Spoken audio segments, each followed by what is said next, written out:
The soft hum of a violin drifted through the cobblestone streets of Savannah, Georgia, weaving itself into the mist that hugged the ancient oak trees. Emily Carter clutched her father's hand as they walked through Forsyth Park, the warmth of his grip giving her a fragile sense of safety. It was their first visit since her mother passed away, and Savannah, her mother's favorite city, felt like a portal to a world where memories hurt less.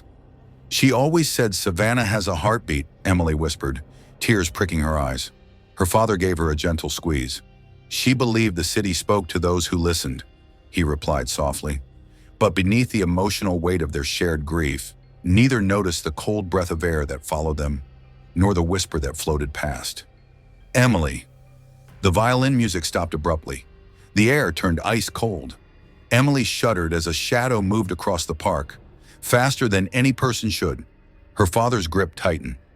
"Did you see that?" he asked. Before she could respond, a raspy voice echoed from the shadows, whispering her name again.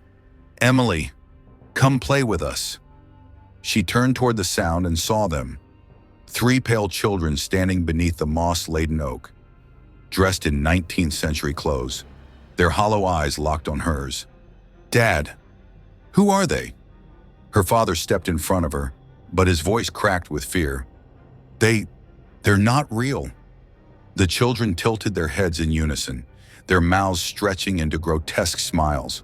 The tallest one lifted a hand and pointed directly at Emily.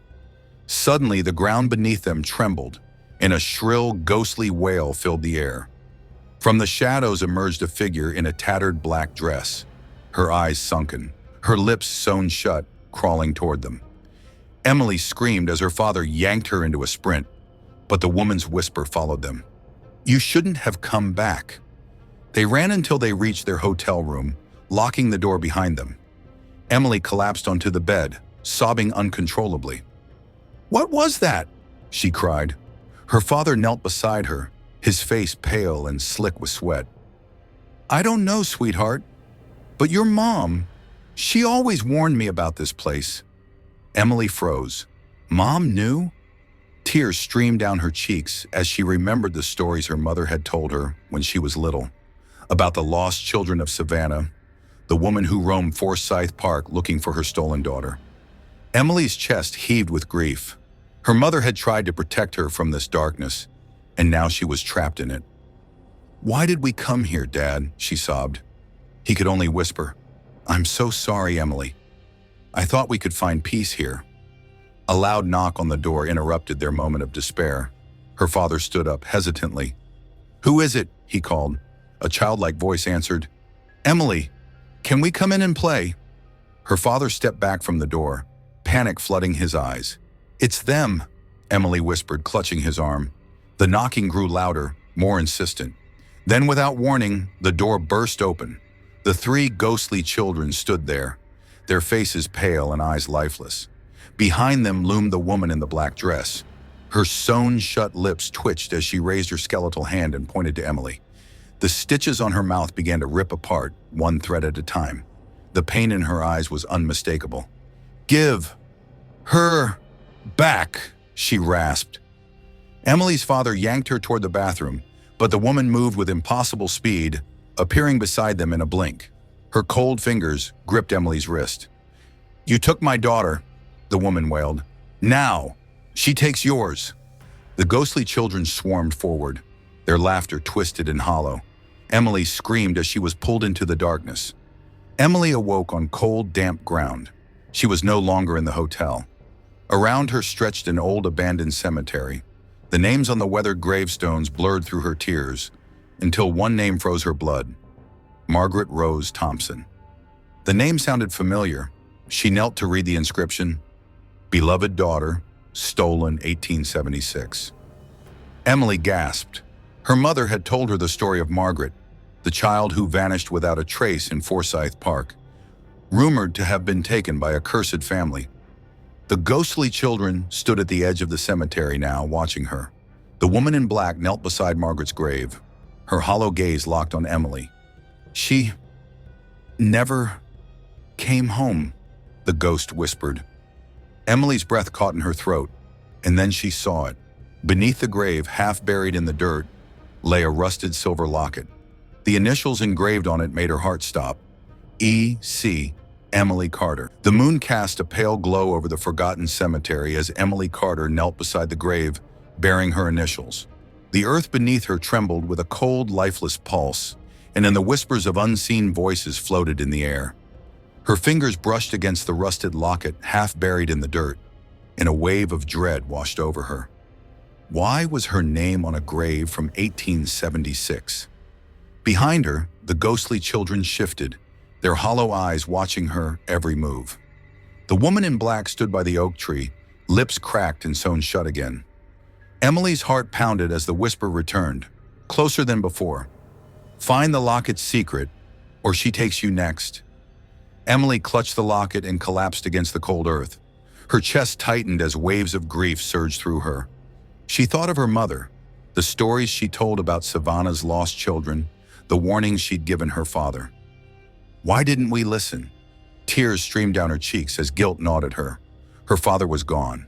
The hotel room had vanished, and she was alone in this cursed place. "Mom, I need you," she whispered into the night. The wind stirred in response, carrying with it a familiar scent. Jasmine, her mother's favorite perfume. Emily closed her eyes, feeling the ache of loss settle deeper. Was her mother still watching over her? Or was she part of this nightmare too? The ground beneath her shuddered violently. The gravestone cracked down the middle, and from the earth, skeletal hands clawed upward. Emily scrambled backward, heart racing. The locket in her palm burned like ice. The ground split open with a sickening crack, revealing a dark chasm. From the depths emerged a figure draped in tattered cloth, its eyes sunken and empty. It raised a bony finger and pointed at her. "The debt must be paid," it rasped. Behind her, the ghostly children giggled. "Come play with us, Emily," they chanted. Cold dread gripped her as the figure lurched forward. She turned and sprinted, but the cemetery twisted around her like a labyrinth, the air filled with the shrieks of the dead. And then she saw it, a wrought iron gate slightly ajar. She lunged toward it, the creature's breath hot on her neck. Just as skeletal fingers grazed her shoulder, she squeezed through the gap and slammed the gate shut. The creature stopped abruptly, eyes blazing with fury. "The past always finds its own," it hissed. Emily collapsed against the gate, sobbing. Her body ached with exhaustion, fear, and heartbreak. Her mother had known all along. This city was cursed and she was part of it. She opened the locket with trembling hands. Inside was a faded photo of a young girl with wide eyes and braided hair. Beneath it, an inscription read, "Margaret Rose Thompson." Emily's breath caught. Her mother had told her the story of Margaret, the girl who vanished without a trace in 1876. "Why me?" Emily whispered through her tears. The wind stirred again, and a voice that sounded achingly familiar whispered, "Because she chose you." Emily's head snapped up. "Mom!" she called into the darkness. But the only response was the mournful cry of the wind and the distant sound of a violin. Emily followed the faint music, her mind racing. The violin led her down a twisted, fog-shrouded path until she reached an old, crumbling mausoleum. Above its arch was engraved the name, Thompson Family Crypt. The music stopped. Emily's heart hammered in her chest as she pushed the rusted door open. Inside, a single coffin sat in the center. On its lid was the same symbol as the locket. "This is insane," she thought, but something compelled her to lift the heavy lid. As it creaked open, she gasped. The skeletal remains inside were a dress identical to the one she had seen on the ghostly woman in Forsyth Park. In the corpse's hand was a silver hairpin. Emily recognized it immediately. Her mother had worn the same hairpin every day. Horror dawned on her. "Mom!" she choked, and then the corpse's mouth moved. "Help! Me!" it whispered. Emily staggered backward as the mausoleum door slammed shut. The air turned frigid, and the shadows in the corners coalesced into the form of the black-dressed woman. Her sewn lips twitched as she extended a skeletal hand. The hairpin floated from the coffin into her grasp. "The bloodline is cursed," the woman rasped. "One must stay to free the others." Emily's mind reeled. Her mother hadn't died in an accident. She had been taken by this curse. and now it wanted Emily. The locket burned hot in her palm. As the woman stepped closer, Emily noticed an inscription on the inner lid of the coffin. "The key lies where Forsyth's heart bleeds." Emily's breath caught. She knew where that was. Forsyth Park's fountain, where the water once ran red during the yellow fever epidemic. The woman's cold hand brushed her cheek. "It's your turn, child," she whispered. Emily clenched the locket. If she was going to survive and save her mother's soul, she had to get to that fountain. Before sunrise, the night air was thick with dread as Emily Carter ran through Savannah's shadowed streets, clutching the burning locket. The ghostly woman in black trailed behind her, gliding soundlessly, her sewn lips twitching with anticipation. Time was running out. Emily's heart raced as she reached Forsyth Park, where the great fountain loomed in the moonlight. The water that once shimmered like crystal now ran red, like the blood of forgotten souls. Her mother's voice echoed in her mind. One must stay to free the others. Emily knew the truth now. She was the bloodline's last hope to end the curse that had haunted Savannah for over a century. The woman in black whispered from the shadows, "The clock strikes 3, and your soul is mine." Emily fell to her knees by the fountain, gripping the locket so tightly it cut into her palm. Memories flooded her mother brushing her hair, her father laughing during late-night ghost tours, and their shared belief that love could conquer fear. Tears blurred her vision. Mom had sacrificed herself to protect me, and now it's my turn. The pain of that realization crushed her. She had come to Savannah for a family vacation. Instead, she had found herself ensnared in a nightmare of ancestral debts and restless spirits. "Mom," she whispered, voice breaking, "I can't do this without you." A cold breeze stirred the crimson water. From its center rose a shimmering figure, a woman with soft eyes and familiar warmth. It was her mother. "You can, Emily," her mother's ghost said, voice tender. "Love is stronger than fear, but you must choose before the clock strikes 3. The park lights flickered. The ground beneath Emily cracked, and skeletal hands burst from the earth, clawing at her legs. The children's ghostly laughter echoed through the park. The woman in black appeared beside the fountain, her eyes now hollow voids. The stitches tore from her lips with a sickening rip. "Your time is over," she screeched. The fountain's water surged upward, forming ghostly shapes. Hundreds of trapped souls, their eyes pleading for release. The clock from the nearby church tower began to toll. 1. The woman lunged. Emily raised the locket instinctively. Light exploded from it, forcing the spirit back with an inhuman shriek. 2. The ghostly children wailed and vanished into the shadows. The fountain water turned clear, and the ground stilled. But the woman in black was not gone. She hissed, "A Carter soul must stay to break the curse." Emily met her mother's gaze. "I'll stay," Emily said softly. "Let them go." Her mother's expression shattered with anguish. "No, Emily, not you." Emily sobbed, but she stood firm.